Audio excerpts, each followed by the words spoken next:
जय हिंद मित्रों, आप सभी लोग कैसे हैं? बढ़िया होंगे। देखिए आपके बीच में हमने पहले संसद की जो समितियां पढ़ाई थी उसमें आपके बीच में भैया स्थायी समिति लेकर के आए थे, और आज का टॉपिक है आपके लिए बेहतरीन टॉपिक लेकर के आए हैं संसद की अस्थायी समिति, जिसको अस्थायी समिति बोलते हैं या भैया इसी को क्या बोल देते हैं, तदर्थ समिति। तो आज की क्लास आपके लिए एक बेहतरीन क्लास होगी। आज आपको बेटा संसद की अस्थायी समिति के बारे में पढ़ाया जाएगा। क्या के बारे में पढ़ाया जाएगा? संसद की अस्थायी समिति के बारे में। संसद की अस्थायी समिति, संसद की अस्थायी समिति के बारे में पढ़ाया जाएगा। क्या के बारे में पढ़ाया जाएगा? संसद की अस्थायी समिति के बारे में, अस्थायी समिति के बारे में। संसद की अस्थायी समिति, इसी को बेटा संसद की अस्थायी समिति को ही क्या बोलते हैं? तदर्थ समिति। तदर्थ समिति। हमने आपको स्थायी समिति में बेटा बताया था, स्थायी समिति में क्या बताया था आपको? ये बताया था स्थायी समिति में कि कोई भी जब स्थायी समिति का गठन किया जाता है पूरे वर्ष के लिए किया जाता है। कितने वर्ष के लिए? एक वर्ष के लिए। इसका गठन कौन करता है? लोकसभा का अध्यक्ष करता है। इसका गठन करता है लोकसभा का अध्यक्ष, और पूरे वर्ष के लिए इसका गठन किया जाता है। कब के लिए किया जाता है? पूरे वर्ष के लिए इसका गठन किया जाता है। अब बेटा आपको पढ़ना अस्थायी समिति, और अस्थायी समिति का गठन जो है बेटा एक विशेष काम के लिए, किसके लिए? एक विशेष काम के लिए भैया इसका गठन किया जाता है। किसका बेटा? अस्थायी समिति का। इसका एक विशेष काम के लिए विशेष परिस्थिति में इसका गठन किया जाता है। तदर्थ समिति का गठन बेटा विशेष काम के लिए, विशेष काम के लिए विशेष परिस्थिति में किया जाता है। कब किया जाता है? विशेष परिस्थिति में, विशेष परिस्थिति में विशेष काम के लिए किया जाता है। किसका गठन? अस्थायी समिति का। अस्थायी समिति का गठन विशेष काम के लिए, विशेष काम में विशेष परिस्थिति में किया जाता है। क्या गठन बेटा? अस्थायी समिति का गठन। ध्यान से समझिए इस टॉपिक को। और बेटा जैसे ही वो काम बेटा क्या हो जाता है? जैसे ही वह काम भैया पूरा हो जाता है, जैसे ही वो काम पूरा हो जाता है तो इस समिति को क्या कर दिया जाता है? समाप्त कर दिया जाता है। क्या कर दिया जाता है? समाप्त कर दिया जाता है। समाप्त कर दिया जाता है बेटा कौन सी समिति? संसद की अस्थायी समिति क्या होती है? संसद की अस्थायी समिति लोकसभा का अध्यक्ष, लोकसभा का अध्यक्ष बेटा विशेष काम के लिए विशेष परिस्थिति में इसका गठन करता है, और जैसे ही जिस काम के लिए इसका गठन किया गया था तो वो काम यदि पूरा हो जाता है, क्या हो जाता है? पूरा हो जाता है, तो वह भैया समिति जो बनाई गई थी उसको क्या कर दिया जाता है? समाप्त कर दिया जाता है। अगली बात समझ है? तो अस्थायी समिति बेटा कितने प्रकार की होती है? दो प्रकार की। अस्थायी समिति कितने प्रकार की होती है? दो प्रकार की। अस्थायी समिति कितने प्रकार की होती है? दो प्रकार की। कौन कौन सी भैया हमें देखना है आपको, कौन कौन सी होती है? पहला प्रकार है भैया इसका प्रवर समिति। क्या? प्रवर समिति। और दूसरा प्रकार है इसका कौन सा? संसदीय समिति। संसदीय समिति। जो अस्थायी समिति है बेटा कितने प्रकार की होती है? दो प्रकार की। प्रवर समिति और संसदीय समिति। और प्रवर समिति के अंतर्गत ही इसका दूसरा भाग पढ़ना है संयुक्त प्रवर समिति। संयुक्त प्रवर समिति, और इसका भी दूसरा भाग पढ़ना है संयुक्त संसदीय समिति।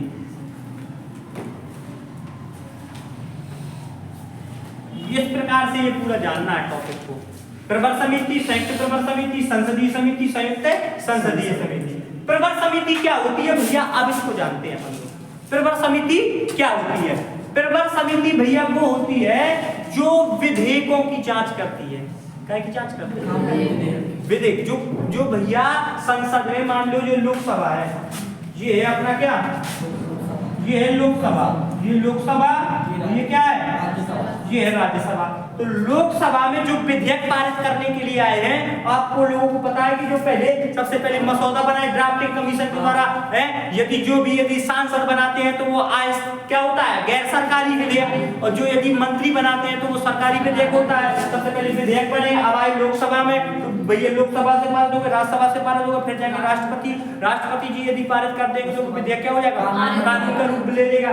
तो जो विधेयक आता है, जब भैया संसद में बहुत ज्यादा विधेयकों पर क्या होने लगती है भैया, बहुत ज्यादा बहस होने लगती है, क्या होने लगती है, बहुत ज्यादा भैया विवाद हो जाता है विधेयकों। जब भी कोई विधेयक आया, और विधेयक में बेटा क्या हो गया, विवाद बढ़ गया। जब जैसे ही बेटा विधेयक आया, कोई भी संसद में विधेयक आया और विधेयक में क्या बढ़ गया बेटा, बहुत ज्यादा विवाद बढ़ गया। जैसे ही संसद में बेटा, ध्यान से समझ लीजिए, जैसे ही संसद में विधेयक आया, उस विधेयक में क्या बढ़ गया, बहुत ज्यादा विवाद बढ़ गया। जैसे ही विधेयक आया और विधेयक में क्या बढ़ गया, विवाद बढ़ गया। और जैसे ही बेटा विवाद बढ़ा, उस विवाद को कम करने के लिए लोकसभा के अध्यक्ष के द्वारा एक अस्थायी समिति बना दी जाती है, जिसको क्या बोलते हैं, तो विधेयकों की जांच कौन करती है, कैसे विधेयकों की, जब भैया विधेयक आता है और विधेयकों में बहुत ज्यादा क्या बढ़ जाता है, विवाद बढ़ जाता है। मान लो संसद में सत्ता पक्ष भी बैठे हुए और विपक्ष भी बैठे हुए, बात समझ में आ रही कि नहीं आ रही। संसद में बेटा सत्ता पक्ष भी बैठा है और विपक्ष भी बैठा है। जब विपक्ष बैठा है और सत्ता पक्ष बैठा है, तो जब जो नियम सत्ता पक्ष लाएगा, उसके जस्ट विपरीत में कौन लाएगा, विपक्ष लाएगा। अर्थात भैया मान लो दोनों पक्षों में क्या बढ़ जाए, दोनों पक्षों में विवाद हो जाए, तो उस विवाद को सुलझाए, विधेयकों पर विवाद को सुलझाने के लिए लोकसभा का अध्यक्ष गठन कर देता है। लेकिन प्रवर समिति एक अस्थायी समिति, और अस्थायी समिति आपको पता है कि बस सिर्फ काय के लिए आई है, अर्थात केवल विवादों को सुलझाने के लिए आई है। और जिस दिन विवाद सुलझ गया, उसी दिन भैया क्या कर दिया जाएगा। लेकिन स्थायी समिति एक पूरे वर्ष के लिए होती है, जो स्थायी रूप से होती है, आई बात समझ में। लेकिन अस्थायी समिति सिर्फ काय के लिए होती है, विशेष काम के लिए, विशेष परिस्थिति में होती है। जब भैया कोई विधेयकों पर क्या बढ़ जाता है, विवाद बढ़ जाता है, तो उसी विवादों को सुलझाने के लिए लोकसभा का अध्यक्ष काय गठन कर देता है, एक अस्थायी समिति का, जो विधेयकों को समस्या पर विवादों को सुलझाती है, उसको भैया बोलते हैं प्रवर समिति। क्या बोलते हैं, प्रवर समिति। और ये प्रवर समिति जो है, प्रवर समिति राज्यसभा के 30 सदस्य, लोकसभा के कितने सदस्य, प्रवर समिति में लोकसभा के कितने सदस्य होते हैं, 30 सदस्य, और राज्यसभा के कितने होते हैं, 30 सदस्य। ये अलग अलग समस्याओं को सुलझाने के लिए होती है। यदि लोकसभा में विधेयक में विवाद हुआ अलग अलग, तो भैया उसे लोकसभा के कितने सदस्य, 30 सदस्य। ये अलग अलग समितियां बनाती है अस्थायी समिति। जब अलग अलग समितियां बनाई जाए, जब मान लो लोकसभा में विवाद हो जाए, तो केवल लोकसभा में विवाद हुआ तो लोकसभा के सदस्यों को बना करके एक समिति, लोकसभा का अध्यक्ष बना देगा एक समिति। किसको, लोकसभा के कितने, जब अलग अलग समितियां बनाई जाए तो लोकसभा के कितने सदस्य होते हैं, और राज्यसभा के कितने होते हैं। जब राज्यसभा में मान लो विवाद हो जाए, लोकसभा से पारित होकर कहाँ चला गया, राज्यसभा, और राज्यसभा में मान लो विवाद हो जाए, तो फिर राज्यसभा के 30 सदस्य की समिति बना दी जाएगी, अस्थायी समिति, प्रवर समिति, और उसको क्या कर दी जाएगी, तैनात कर दिया जाएगा। वो विवाद को क्या होगा, सुलझाएगा। आगे बात समझ में। इसके बाद बेटा मान लो लोकसभा और राज्यसभा के दोनों के मिला के एक समिति बनाने हैं, जिसको क्या बोलते हैं, संयुक्त मतलब का मिलाकर, संयुक्त मतलब का होता है मिलाना। संयुक्त प्रवर समिति का मतलब होता है बेटा कि संयुक्त रूप से मिलाना। मान लो, कहने का मतलब ये है कि जो संयुक्त प्रवर समिति है, संयुक्त प्रवर समिति है, मान लो कि अलग अलग नहीं बनाना है। मान लो लोकसभा की अलग समिति और राज्यसभा की अलग समिति नहीं बनाना, तो उनके भैया क्या करना है, जोड़ के बनाना है। वही समिति लोकसभा की जांच करे, वही समिति क्या करे, राज्यसभा की, तो वो समिति क्या कहलाती है, संयुक्त प्रवर समिति। और संयुक्त प्रवर समिति में बेटा लोकसभा के तो होते हैं 30 सदस्य, लोकसभा के कितने होते हैं, लेकिन राज्यसभा के कितने होते हैं, 15 सदस्य। जब संयुक्त प्रभार होगा, ये क्वेश्चन यहाँ से ऐसा बनेगा बेटा, ध्यान से समझ लो, क्वेश्चन ऐसा बनेगा कि जब संयुक्त प्रभार होगा, जब संयुक्त प्रभार समिति बनाई जाएगी तो लोकसभा के 30 सदस्य और राज्यसभा के 15 सदस्य, और अलग अलग जो समिति बनाई जाएगी तो वो लोकसभा के 30 सदस्य और राज्यसभा के 30 सदस्य। अलग अलग में जब समिति बनाई जाएगी तो लोकसभा के अलग 30 सदस्य रहेंगे, राज्यसभा के अलग 30 सदस्य। लेकिन जब संयुक्त रूप से बनाई जाएगी तो लोकसभा के कितने और राज्यसभा के, उस समिति को क्या बोलते हैं, संयुक्त प्रभार समिति। ये बात आप लोगों को समझ में आई कि नहीं आई? बोलिए। अस्थायी समिति क्या होती है बेटा? अस्थायी समिति वो समिति होती है, ये किसी विशेष काम के लिए विशेष परिस्थिति में बनाई जाती है, और जब भैया ये इसका काम पूरा हो जाता है तो इसको क्या कर दिया जाता है, समाप्त कर दिया जाता है। अर्थात कहने का मतलब ये अस्थायी समिति दो प्रकार की होती है, प्रभार समिति और संसदीय समिति। अस्थायी समिति को तदर्थ समिति भी बोलते हैं, तो प्रभार समिति और संसदीय समिति। और प्रभार समिति क्या होती है, प्रभार समिति का काम क्या है? तो प्रभार समिति का काम ये है भैया कि जब संसद में बहुत ज्यादा विधेयक आए, संसद में विधेयकों में भैया बातचीत होने में, विधेयकों को पारित करने में बहुत ज्यादा क्या हो जाए, अर्थात सत्ता पक्ष और विपक्ष दोनों आपस में क्या कर लें, विवाद।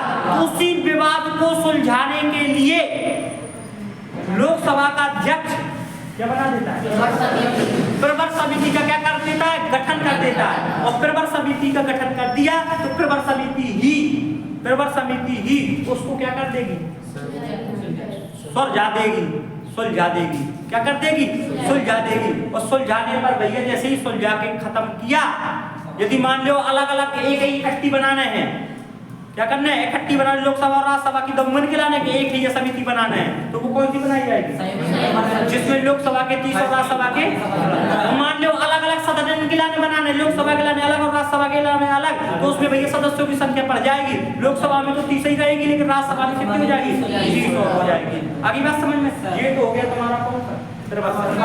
आप आ जाओ कौन सी समिति, संसदीय समिति। संसदीय समिति क्या होती है? संसदीय समिति जब भैया मान लो कानून सरकार ने घोटाला कर दिया, क्या कर दिया, संसद ने या भैया मंत्री ने या किसी सरकार ने क्या कर दिया, जैसे अभी वो राफेल घोटाला हुआ है, कौन, राफेल, मतलब ये 110 या 120 राफेल आने थे, कितने, 110 या 120 आने थे, और आए कितने, 29 कितने, 29 से 30 राफेल आए। बाकी राफेल कहाँ गए, उनका जो पैसा पास हुआ था वो कहाँ गया,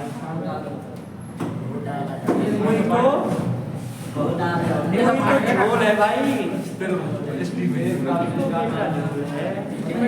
120 को एस्टीमेट बनो तो वाई कितने, 29, बाकी को राफेल कहाँ है, और राफेल कहाँ नहीं आए तो भैया बाकी का पैसा कहाँ है, तो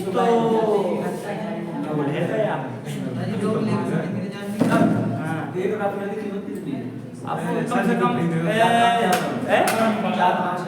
4-5 हजार करोड़ तो वही हुए, कहाँ तो इसी सब जैसे राफेल घोटाला हुआ भैया, हैं राफेल, मान लो बेटा मान लो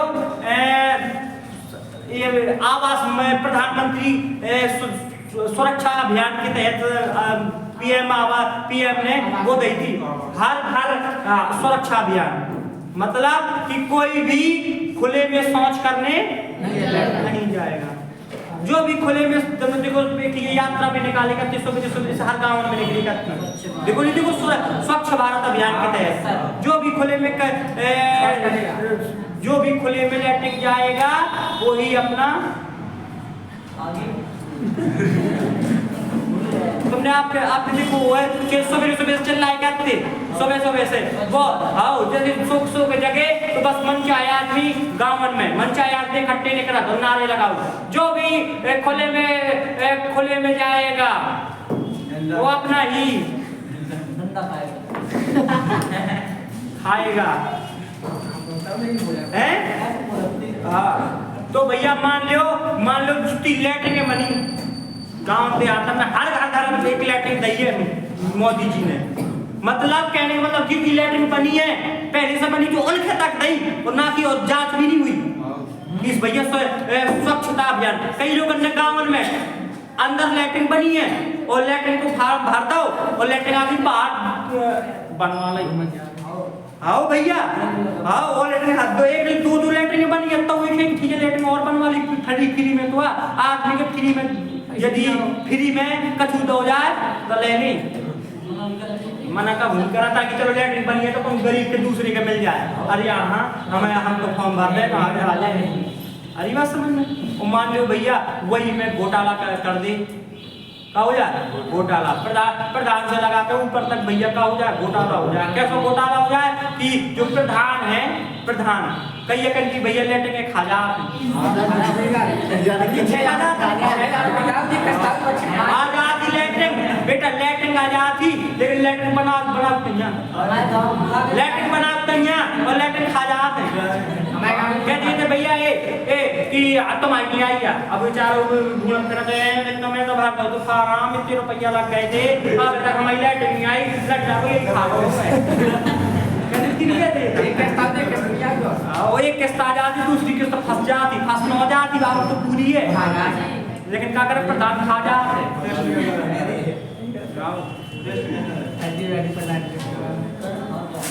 ना लाइक उनको बदतमीज का आदत है को कैसा रहता है कच्छ केरल का कथा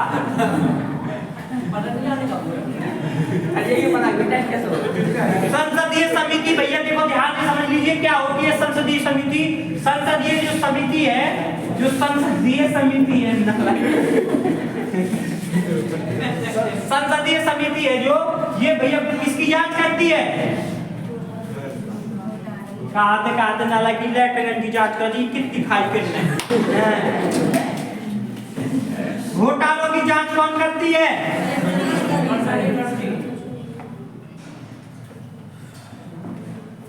घोटालों की जांच कौन करती है समिति संसदीय समिति। जो भी भैया घोटाला हो जाता है जब भी घोटाला हो जाता है तो इसकी जांच कौन करती है संसदीय समिति। उसके लिए बेटा विधेयकों पर विवाद हो जाता है तो प्रवर समिति और घोटालों पर विवाद घोटाले जब हो जाते हैं घोटालों की जांच कौन करती है संसदीय समिति। और भैया ध्यान से समझ लो जब अलग अलग सदन के लाने करे तो अलग अलग सदन की लाइन जब करती है तो लोकसभा के कितने सदस्य होते हैं 30 और राज्यसभा के 30। और मान लो बेटा संयुक्त रूप से करे तो लोकसभा के कितने 30 लोकसभा के कितने 30 और राज्यसभा के 15। बात समझ में आ गई कि नहीं आ गई? ये वाली बात आप लोगों को समझ में आई है कि नहीं आई है भैया जल्दी से बताइए। ये वाली बात आप लोगों को समझ में आई है कि नहीं आई है भैया जल्दी बताइए आई है ना बात समझ में आ गई कि नहीं आ गई। तो कुल कितने सदस्य होते हैं और यदि कुल पूछे संयुक्त संसदीय समिति में कुल सदस्य कितने होते हैं कुल होते हैं कितने 45।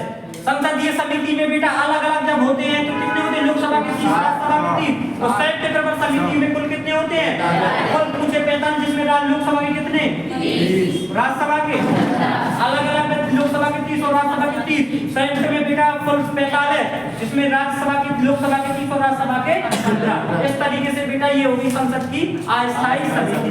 संसद की कौन सी समिति हो गई अस्थायी समिति। संसद की अस्थायी समिति में भैया आपको कहीं पे किसी को डाउट है एनीबॉडी कहीं पे डाउट है बोलो एनी डाउट भैया नो डाउट बन जाएगा आपको बोलिए बन जाएगा ना। तो ध्यान से समझिएगा भैया एक चीज बताएं हम आपको जैसा कि आज आपको पता है कि आज एक संत थे रैदास आज उनकी जयंती है ना संत रैदास जयंती है संत रैदास जी की जयंती है भैया ध्यान से समझ लीजिए आज उनका जन्म उत्सव है। हाँ बताइए बताओ ना लगे वो हाथ में ऊपर कर लो था अच्छा जो संत है अच्छा अरे ये संत इसका नाम है, इसलिए हाथ ऊपर करना। तो संत रैदास जी की भैया जयंती है, तो आप सभी लोगों को समस्त जो भी यूट्यूब के हमारे भैया जितने भी हमारे स्टूडेंट है सबको हार्दिक हार्दिक शुभकामनाएं।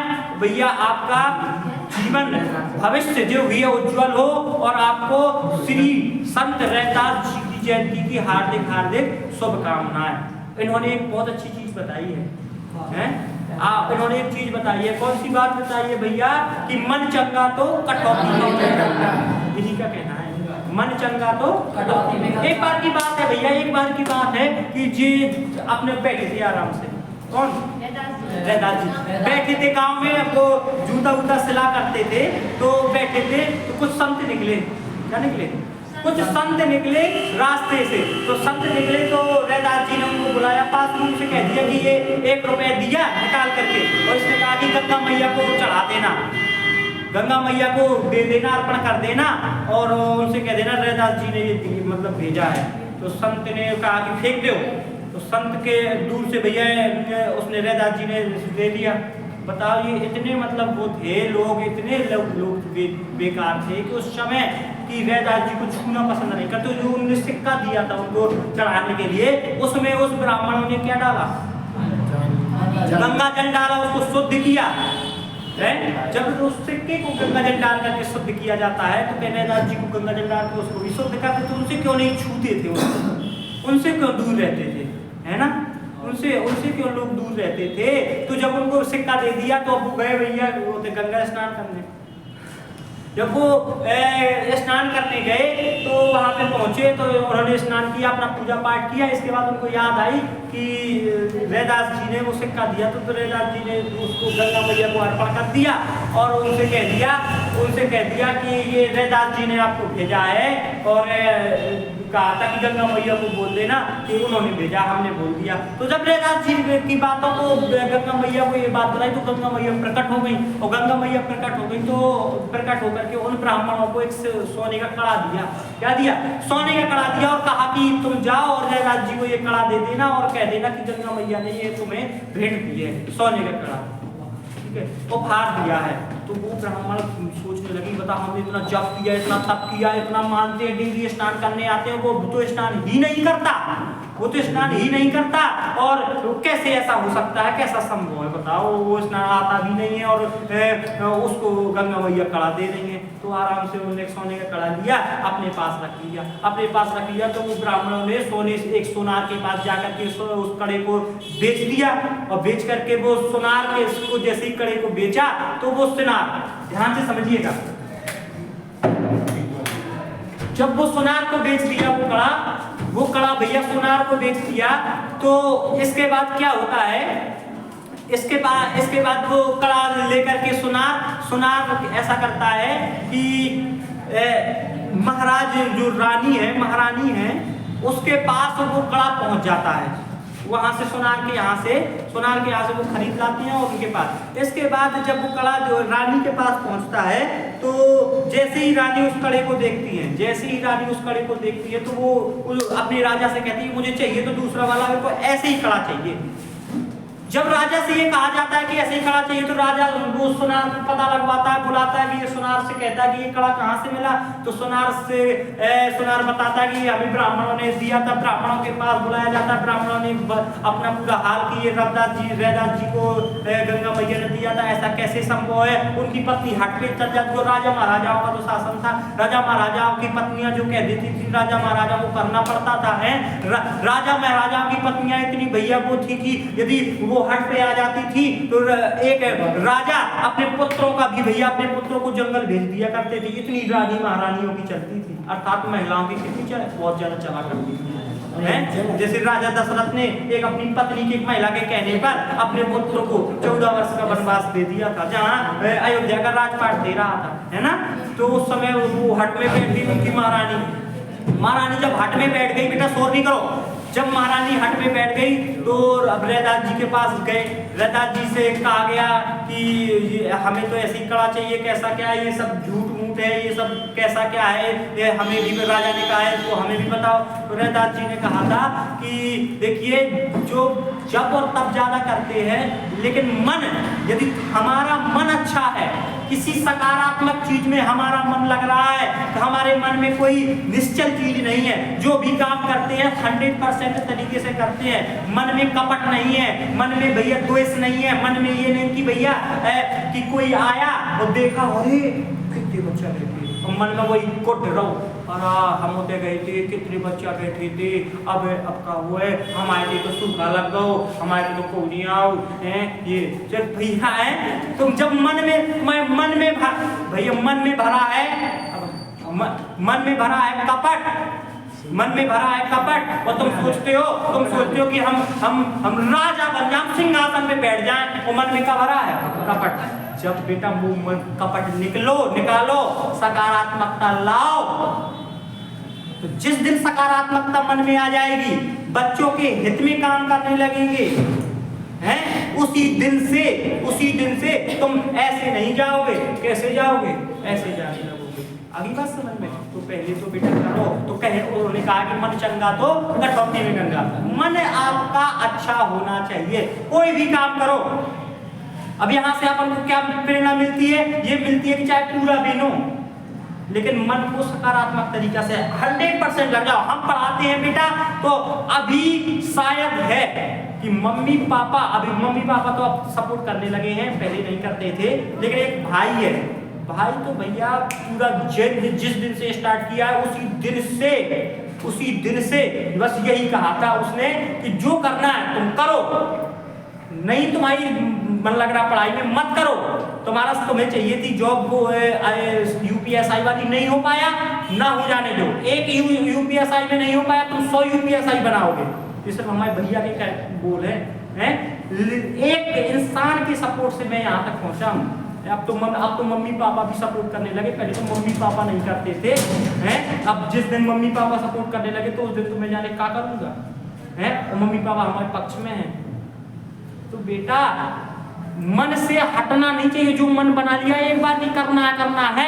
यदि मन बना लिया कि पूरा बीनना है, तो बेटा पूरा बीनो, 100% तरीके से पूरा बीनो। वही पूरा बीन करके तुम करोड़पति बन जाओगे और तुम जीवन में सफल हो जाओगे। तो बीनो तो अच्छे से बीनो, ये नहीं कि आज बीन लिया, अरे 200 रुपया हमने प्लास्टिक बीन लिया, दुनिया को तमाशा बीन लिया है, अब 2 दिन बैठ करके खाएंगे। ये नहीं, 2 दिन वो खर्च हो जाएगा। अरे वो 200 रुपए का बीना है तो 200 का बीनो, वो 200 रुपए तो हमारे सेव नहीं हो जाएंगे। धीरे धीरे जब एक रुपया जोड़ करके तो भैया करोड़ बनता है, लाख बनता है, 1000 बनता है। अरे बात समझ में कि नहीं आ रही? बोलिए, आ रही है ना? तो भैया यही सब बहुत अच्छी। देखो पढ़ाई तुम जब कर रहे हो, तो बेटा 100% लग के पढ़ो। कोचिंग आना है तो फिर आना ही आना है। जिस दिन कोचिंग खुली रही है तो उस दिन भैया चाहे वो 1 घंटा पढ़ाई पढ़े तो आना है। घर में बैठ के कुछ मिलेगा नहीं। कोचिंग आओ, पढ़ो, 100% तरीके से मेहनत करो, हमसे सीखो, हमसे प्रेरणा लो। कहाँ थे और आज कहाँ हैं? अभी तो जाने कहाँ हैं होंगे। अरे बात समझ में कि नहीं आ रही? हमने रात दिन एक किया, इतना ही से में अभी तो कुछ लायक भी नहीं है। जो 0 से 1 तक आए, इतने में तो कितनी मेहनत करने पड़ी, हम जानते हैं। और 0 से जब भैया 100 तक पहुंचने पड़े तो कितनी मेहनत ना करने पड़े। वांदे हो जाएंगे भाई, ध्यान रखना। इतनी मेहनत पिच बोल जाओगे जब मेहनत सफल होगी। अरे ये बात समझ में कि नहीं आ रही? तो हमने तो मैं एक बार कल या परसों हमने आपको एक बात बताई थी कि देखो बड़ी समस्याएं आती हैं लाइफ में, जीवन में बहुत समस्याएं आती हैं। वो समस्याओं को यदि आपने झेल लिया तो वो समस्याओं को तो झेलना पड़ेगा ही पड़ेगा। यदि समस्याओं को झेल लिया तुमने तो समझ सिकंदर बन जाओगे। तो यदि तुमने समस्या को झेल लिया, जैसे हमने एक बाज की स्टोरी बताई थी, आपको याद है? बाज की स्टोरी की, बाज की उम्र होती है 70 साल। ध्यान से समझ लीजिए, एक बार यूट्यूब में भी बता देते हैं। बाज की उम्र होती है 70 साल, लेकिन बाज के जीवन में कितने साल में? 40 साल की उम्र में जब बाज 70 साल जीता है, लेकिन उसके 40 साल की उम्र में एक भैया क्या आता है? मोड़ आता है। एक मोड़ आता है बाज की 40 साल की उम्र में। बाज की 40 साल का जब होता है बाज, तो बेटा उसकी चोंच है लंबी होकर के मुड़ जाती है, खाने में बांधे पड़ जाते हैं खाने के, खा नहीं पाता। नैल जो भैया इनके क्या है ये नाखून इतने बढ़ जाते कि शिकार करने में उनको बड़ी समस्या आने लगती है। भैया पंख जो है इतने बड़े हो जाते हैं कि भैया उड़ने में उनको प्रॉब्लम पड़ने लगती है। भैया झुक जाते हैं, अर्थात उनको पकड़ने में, शिकार को पकड़ने में बड़ी परेशानी होने लगती है। कितनी साल की उम्र में? 40 साल की उम्र में। लेकिन बाज के पास दो ऑप्शन होते हैं, या तो भैया उन्हीं के साथ में उन्हीं नाखूनों के साथ में आगे चल के धीरे धीरे क्या हो जाए, मर जाए, या फिर एक समस्या ऐसी होती है कि भैया बाज उड़ करके चोटी, एक पहाड़ की ऊपर वाली चोटी पे पहुंचता है, वहीं पर बेटा अपनी चोंच को पत्थरों पर मार मार के जबरदस्ती ठोका मार के चोंच को भैया क्या कर देता है, तोड़ता है। लहूलुहान हो जाता है बेटा, इतना दर्द होता है बाज को कि खतरनाक दर्द। जब अपनी चोंच, अपनी उंगली तोड़ो, कहीं किसी में मार के तो खून नहीं निकलेगा, दर्द होगा कि नहीं होगा। वो चोंच को भैया पत्थरों पर रगड़ता है, बार मारता है, खून निकलता है, दर्द होता है। अपने पंखों को बेटा जबरदस्ती पत्थरों पर टकराता है कि मेरे टूट जाए, और बेटा नाखूनों को जबरदस्ती घिसता है पत्थरों पर और मारता है कि मेरे भैया ये नाखून क्या हो जाए, टूट जाए। इतना दर्द होता है भैया कि सहने के ऊपर भी दर्द होता है कि जिसको सहा ना जाए, इतना दर्द होता है उसको, ईगल को। इसके बाद बेटा क्या होता है कि जब ये 6 महीने का स्पेस ये गुजर जाता है, अर्थात जब इसने ये तोड़ देता है और 6 महीने के बाद उसी बाज के चोंच उगती है नहीं, नाखून नए आते हैं, पंख नया, और 6 महीने के बाद, जब 6 महीने का पूरा टाइम हो जाता है और 6 महीने के बाद फिर से उसके नाखून, चोंच और पंख आ जाते हैं। इसके बाद एक नया ईगल क्या होता है, जन्म लेता है। और नया ईगल की उम्र फिर कितने साल होती है बेटा, 30 साल और होती है, तो नहीं तो फिर कितने साल में मर जाता है, 40 साल। तो 30 साल और एक नया ईगल कितने साल तक जीता है, 30 वर्ष तक, पूरी 70 साल जीता है। तो बेटा तो 2 ऑप्शन है, या तो फिर उसी यदि दर्द नहीं सहना है तो उसी में क्या करो, वही उसी में आराम से भैया ना शिकार करता पाओ, ना खा पाओगे, आराम से दिनों में क्या हो जाओगे, मर जाओगे। और यदि तुम्हें और लंबा जीना है तो बेटा फिर किसकी तरह बनो, बाज की तरह बनो, उड़ करके जाओ चोटी पर, और बेटा दर्द सा हुआ, अर्थात कहने का मतलब रात दिन एक करते हो पढ़ने में, जो जितना पढ़ाया जाए बहुत पढ़ो। ये समझ लो कि किताबें कह दें कि बस कर, एक किताब को इतना 100 किताबें ना पढ़ो, 100 टीचरों से ना पढ़ो, एक टीचर से पढ़ो, उसी को इतना पढ़ो कि भैया उंगलियों में फफोली पड़ जाए, पेज पलटाते। रुपया जिस समय गिना जाता है ना रुपया, तो बगल वाला भैया हैरान हो जाता है कितनी स्पीड है रुपया गिनने की है। और जब तुम परीक्षा देने जाओ तो वहां पे ऑप्शन लगाओ ना, तो गोरा इस तरीके से भरो कि बगल वाला परेशान हो जाए कि अरे ये तो बहुत कितनी स्पीड है इसकी। उस दिन एग्जाम निकलेगा, ऐसे एग्जाम निकलेगा, बाज बनना पड़ेगा यदि तुम्हें लंबा जाना है तो। ऐसे तुम्हारा एग्जाम नहीं निकलने वाला। आ रही बात समझ में कि नहीं आ रही, बोलिए। तो बेटा इस तरीके से आपको बढ़िया तरीके से तैयारी करनी है, धमाकेदार लग जाओ यार गजब तरीके से, हैं तोड़ डालो फोड़ डालो, जो होगा देखा जाएगा। आ रही बात समझ में कि नहीं आ रही? इस तरीके से यदि अपन लोग काम करेंगे तो बहुत लंबा जाएगा। ठीक, चलिए भैया, हृदय से आभार है आपका जो आप भैया बढ़िया तरीके से हम लोगों को देख रहे हैं, हमारी क्लास देख रहे हैं। आप पर जुड़े रहिए, मजबूत आपको किया जाएगा। ठीक, चलिए धन्यवाद, जय हिंद, जय भारत।